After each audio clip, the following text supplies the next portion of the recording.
Père Céleste, nous te bénissons, nous te donnons toute la gloire encore ce soir. Merci pour ton amour et ta fidélité. Merci pour le souffle de vie que tu ne cesses de renouveler. Merci pour tout ce que tu fais. Nous te bénissons. Gloire, honneur, puissance, autorité à toi, l'agneau de Dieu. Toi qui t'es livré en sacrifice pour la rémission de nos péchés. La gloire t'appartient. Nous voulons te recommander ces instants et nous prions que ta présence soit au milieu de nous.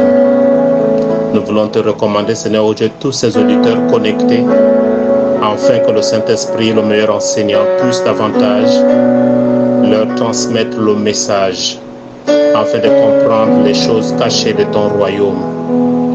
Béni sois-tu, toi qui assis sur ton trône de gloire, revêtu de majesté et de puissance. La gloire t'appartient. Merci Père. Sois élevé, sois glorifié au nom de Jésus-Christ de Nazareth. Amen. Mesdames et messieurs, bonsoir et merci de me recevoir chez vous ce soir. Nous sommes donc à notre troisième semaine de séminaire sur le thème général, la révélation sur les dîmes.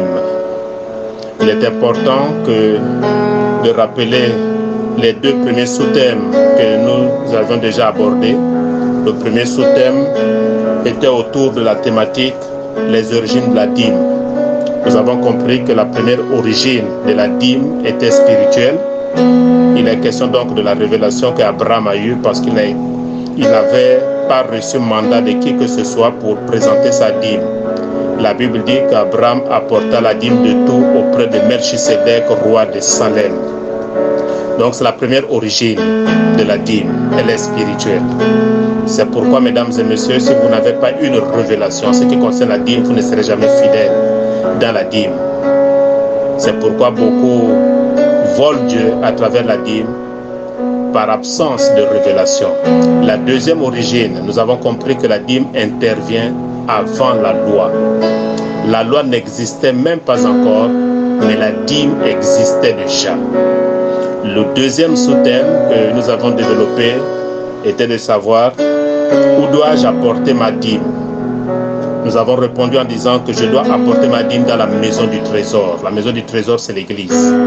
C'est là où je dois apporter ma dîme. Et il y avait une précision de taille qui était celle de savoir ou de comprendre qu'en fait, j'apporte ma dîme là où je suis enseigné. Nous avons pris un exemple d'un travailleur qui, pour des raisons professionnelles, est affecté dans un autre pays. Et dans ce pays où il est affecté, il appartient à une assemblée. Doit-il toujours envoyer sa dîme au ministère Momiva, qui est son église d'origine? Non. Il doit apporter sa dîme là où il est enseigné. Là où il est enseigné, c'est là où il doit apporter sa dîme. N'acceptez jamais les dîmes qui viennent des fidèles qui appartiennent à des assemblées déjà. Cet argent ne vous appartient pas. Cet argent appartient là où il est enseigné. Mesdames et messieurs, soyons sages.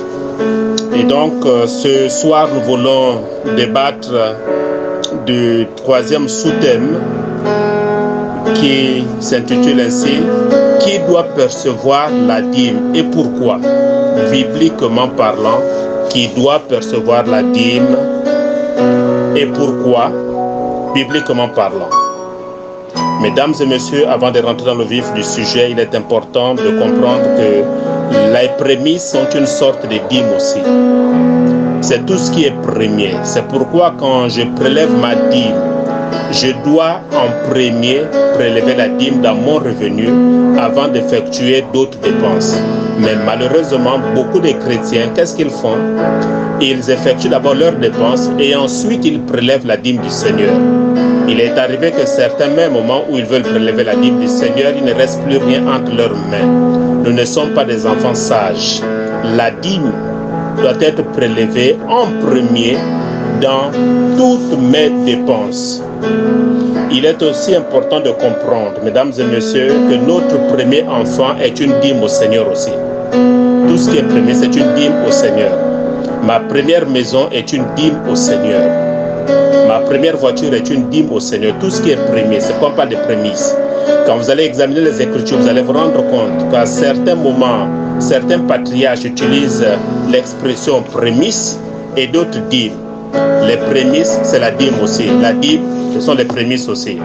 C'est pourquoi si vous ouvrez vos Bibles dans le livre de Néhémie, en son chapitre 12, les versets 43 et 44, Néhémie 10 aussi, les versets 35 et 37, vous allez croiser cette expression de prémices.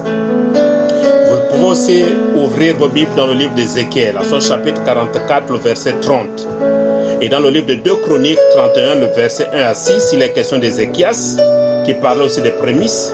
Même Salomon, dans le livre des Proverbes, en son chapitre 3, les versets 9 et 10.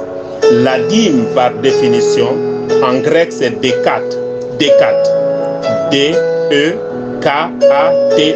Décate est le mot grec qui est traduit par le mot dîme et qui signifie le dixième ou 10% de tout ce que je possède.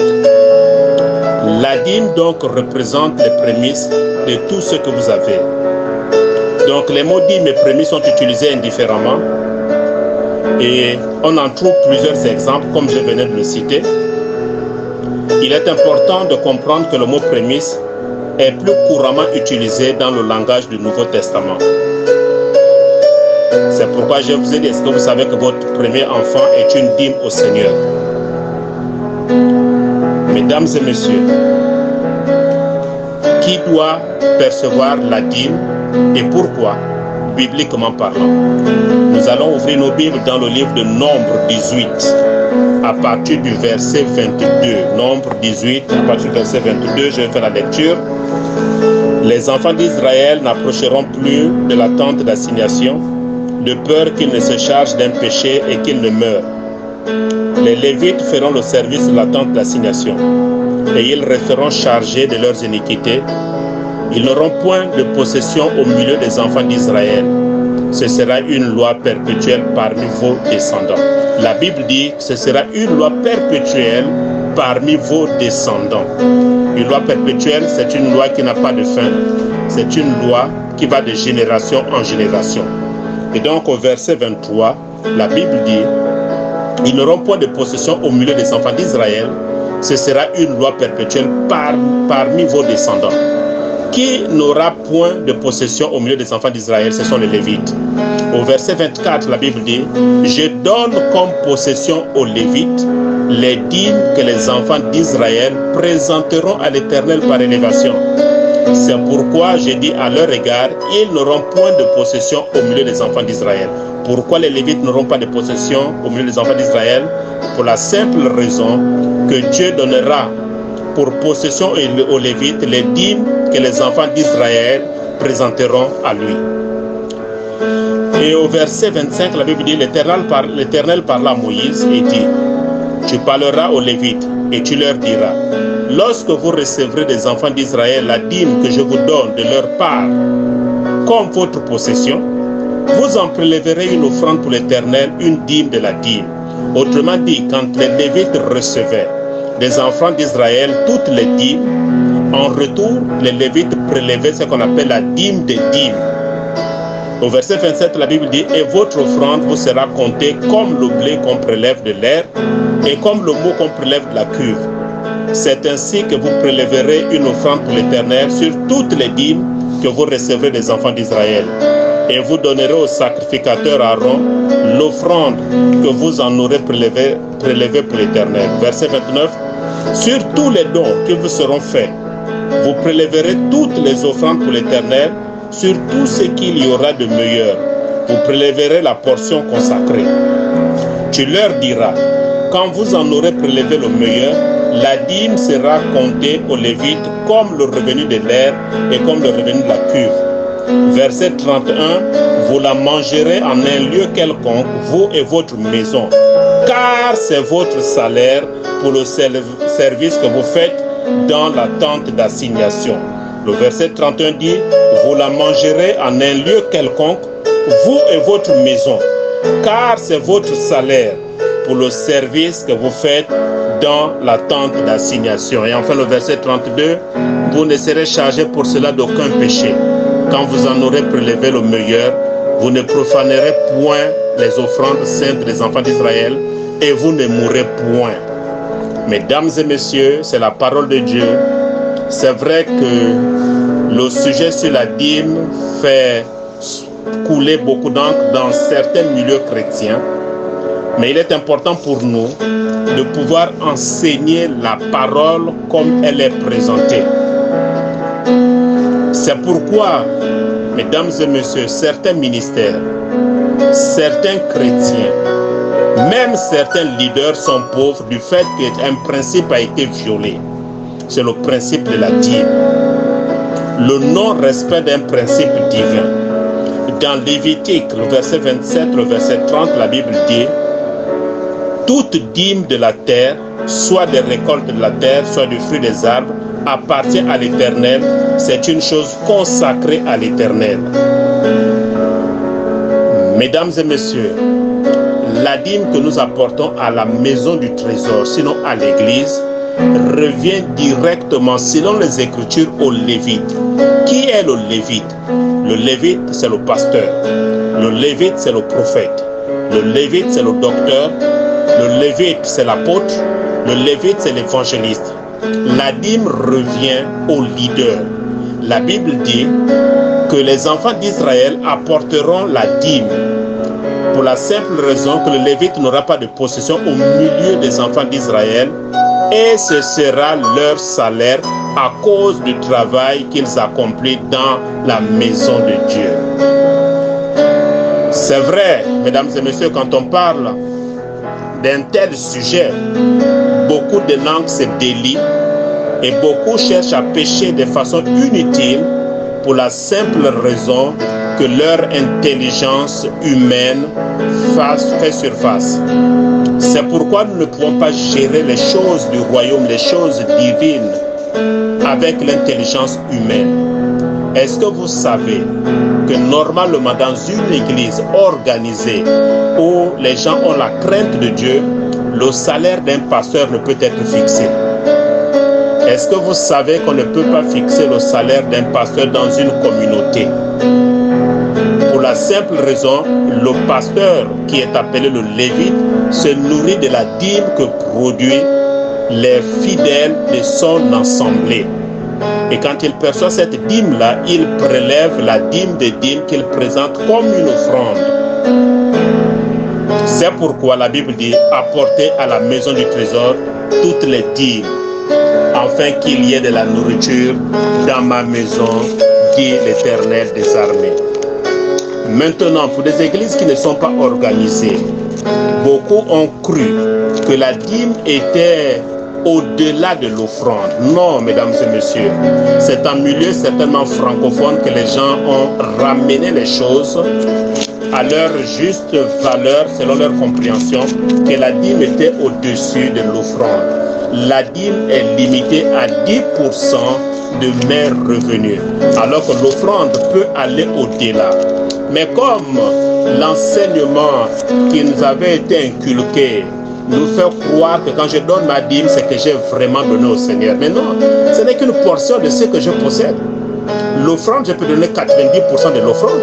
C'est pourquoi beaucoup d'églises sont pauvres, pour la simple raison que ce principe de la dîme n'est pas respecté.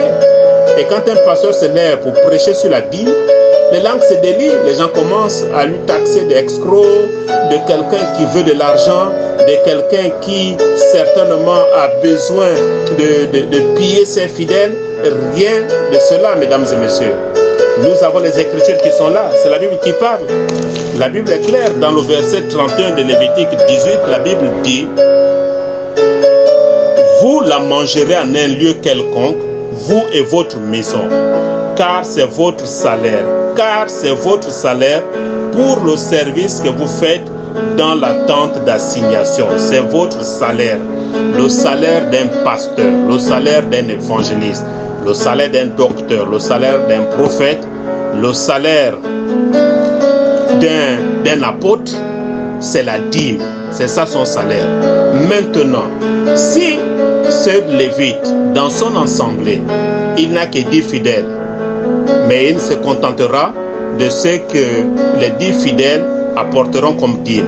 Mais s'il a 1 millier de fidèles, il se contentera aussi de ce que les 1 millier de fidèles apporteront comme dîme. C'est son salaire. La Bible est claire, c'est son salaire. N'allons pas tergiverser là-dessus, c'est son salaire. Et si nous voulons être bénis, la Bible dit apporter à la maison du trésor. Après, la parole dit mettez-moi de la sorte à l'épreuve, vous verrez. Si je n'ouvre pour vous les écluses des cieux et si je ne répands sur vous la bénédiction en abondance. C'est la parole de Dieu. Nous n'avons pas à tergiverser, nous devrons appliquer ce que la Bible dit. Mesdames et messieurs, le ministère Momivac a vu le jour dans les années 2013. Et jusqu'alors, nous fonctionnons en dehors des instructions de la parole de Dieu en ce qui concerne la dîme. J'ai béni le Seigneur pour quelques bien-aimés qui s'étaient retrouvés pour fixer une prime aux leaders. Mais gloire soit rendue à Dieu, le trésorier m'en est témoin. J'ai décidé que cet argent soit affecté dans la construction de l'œuvre de Dieu. Est-ce que j'ai bien fait? Bibliquement parlant, non, je n'ai pas bien fait parce que ce n'est pas en notre faveur. Pourquoi? Parce qu'un principe est violé. Et donc, dans Malachie 3, le verset 10, la Bible dit « Apportez à la maison du trésor toutes les dîmes, afin qu'il y ait de la nourriture dans ma maison. Mettez-moi de la sorte à l'épreuve, dit l'Éternel des armées, et vous verrez si je n'ouvre pas pour vous les écluses des cieux, si je ne répands pas sur vous la bénédiction en abondance. » Au verset 11, « Pour vous, je menacerai celui qui dévore, et il ne vous détruira pas les fruits de la terre, et la vie ne sera pas stérile dans vos campagnes, dit l'Éternel des armées. » Qui doit percevoir la dîme? Pourquoi? C'est le Lévite qui doit percevoir la dîme. Pourquoi? Parce que c'est lui qui a été mandaté en fonction de son travail qu'il effectue dans la maison de Dieu.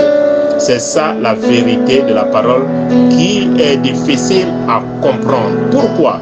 Parce que si je suis un homme consacré, tout ce qui m'appartient doit être consacré au Seigneur. Mais malheureusement, ceux-là qui n'ont pas la révélation sur la dîme vont commencer à dévier leur langue et vont commencer à chercher à pécher inutilement pour des situations qu'ils ne maîtrisent pas. Et d'ailleurs, l'histoire nous apprend que c'est souvent ceux-là qui ne sont pas fidèles à la dîme ou ceux-là qui ne donnent pas leur dîme qui sont les premiers à susciter des querelles. Quelqu'un m'a posé la question de savoir, mais si la dîme revient aux Lévites, comment l'Église va-t-elle fonctionner? Comment l'Église va-t-elle vivre en payant les charges? J'ai expliqué à ce fils en lui disant qu'en fait, l'Église ne fonctionne pas seulement avec la dîme. Il y a des offrandes, il y a des infrastructures qu'il faut mettre en place parce qu'en dehors du Lévite, il y a la veuve, il y a l'orphelin, il y a l'étranger, il y a le démuni. Tout cela doit être pris en compte. C'est pourquoi, en ce qui concerne le ministère Momivac, nous sommes en train de mettre en place, sinon de terminer, la salle de fête, qui est une source de revenus pour renflouer les caisses de l'Église, mais tout en respectant les principes qui sont établis. C'est pourquoi, mesdames et messieurs, nous devons comprendre les Écritures et marcher selon ce que la Bible nous dit. C'est un sujet, je sais déjà, qui va faire couler beaucoup d'encre, un sujet qui va fâcher plus d'un nombre pour la simple raison que notre intelligence se met en marche et nous commençons à véhiculer un message contraire à celui qui est annoncé. Certains serviteurs de Dieu se lèvent pour dire que la dîme n'est plus d'actualité. La dîme concernait l'ancien temps. Mais l'ancien temps, c'était avant la loi. La dîme, c'est une révélation. Si tu n'as pas de révélation sur la dîme, il te sera difficile pour toi de comprendre le mécanisme de la dîme. La dîme a un caractère de protection. Et donc, si moi, je apporte ma dîme à la maison du trésor, je suis en train d'accomplir la volonté de Dieu en ce que le Lévite qui est établi puisse obtenir son salaire. Depuis l'ouverture du ministère en 2013 jusqu'alors, j'ai toujours été fidèle à la dîme. J'ai toujours apporté ma dîme au Seigneur. Je ne voudrais pas enseigner des choses que moi-même je ne pratique pas. C'est pourquoi dans toutes les extensions du ministère Momivac, dans toutes les églises du ministère Momivac, le principe sera établi à tous les niveaux. C'est pourquoi, mesdames et messieurs, nous voulons aller de l'avant pour comprendre les mécanismes du royaume. Quand le pasteur prie pour les fidèles, il n'y a aucun problème. Quand le pasteur opère des délivrances par le Saint-Esprit, il n'y a aucun problème. Là, il est pasteur. Quand le pasteur se déplace pour rendre visite aux malades, pour prier dans leur maison, là, il n'y a aucun problème. Il est homme de Dieu. Quand le pasteur passe des nuits blanches pour intercéder en faveur du peuple, là, il n'y a aucun problème. C'est un homme de Dieu. Quand les personnes sont bénies au travers de ce ministère, quand les gens ont des emplois, les gens ont des promotions, quand les gens ont reçu des épouses, des époux au ministère Momivac, les gens ont eu des promotions, les gens ont eu des nominations même au conseil des ministres, les gens ont été bénis, les gens sont allés en classe supérieure, d'autres ont voyagé, d'autres ont eu des grâces et des faveurs. Là, il n'y a aucun problème. Là, c'est l'homme de Dieu. Maintenant, quand on parle de la dîme, cet homme de Dieu à qui on dévèle le respect devient quelqu'un qu'on va commencer à chiffonner ici et là en lui traitant de tous les noms. Mesdames et messieurs, soyons sages. Il n'est pas dit que tu dois apporter ta dîme si tu n'es pas convaincu. Si tu n'es pas convaincu, la sagesse voudrait que tu te taises et que tu gardes ta dîme avec toi, parce que ce n'est pas forcé. Mais Dieu suscitera des hommes et des femmes qualifiés, des hommes et des femmes consacrés à lui, qui apporteront leur dîme au Seigneur. Et donc, ce n'est pas obligé pour toi d'apporter ta dîme. Et ce n'est même pas à ton avantage. Tu peux garder ta dîme. Tu peux la garder. Le Seigneur qui a suscité cette œuvre est juste et fidèle d'étendre sa main et de susciter des hommes et des femmes consacrés à lui. Mesdames et messieurs, telle était la pensée de ce soir, qui doit percevoir la dîme. Et pourquoi, bibliquement parlant, c'est le lévite qui doit percevoir la dîme, et ce dernier prélève une offrande qu'on appelle la dîme des dîmes, parce que c'est lui qui est le lévite dans la maison de Dieu. Voilà la pensée que j'avais à développer avec vous ce soir.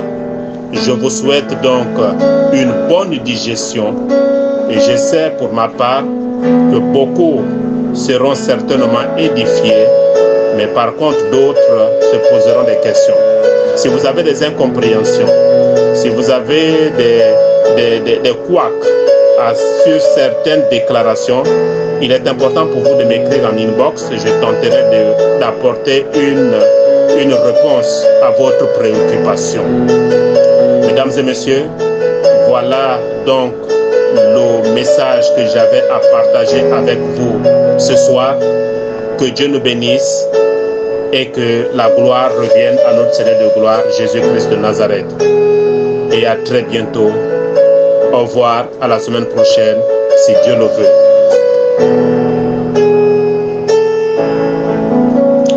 Père, nous te bénissons, te rendons toute la gloire pour ces moments passés avec toi. Merci pour ce message. Nous prions que le Saint-Esprit qui convainc de péché, de justice et de jugement soit à l'œuvre et puisse convaincre plus d'un nombre, et que seul ton nom soit glorifié. À toi la gloire, à toi l'honneur, au nom de Jésus-Christ de Nazareth. Amen.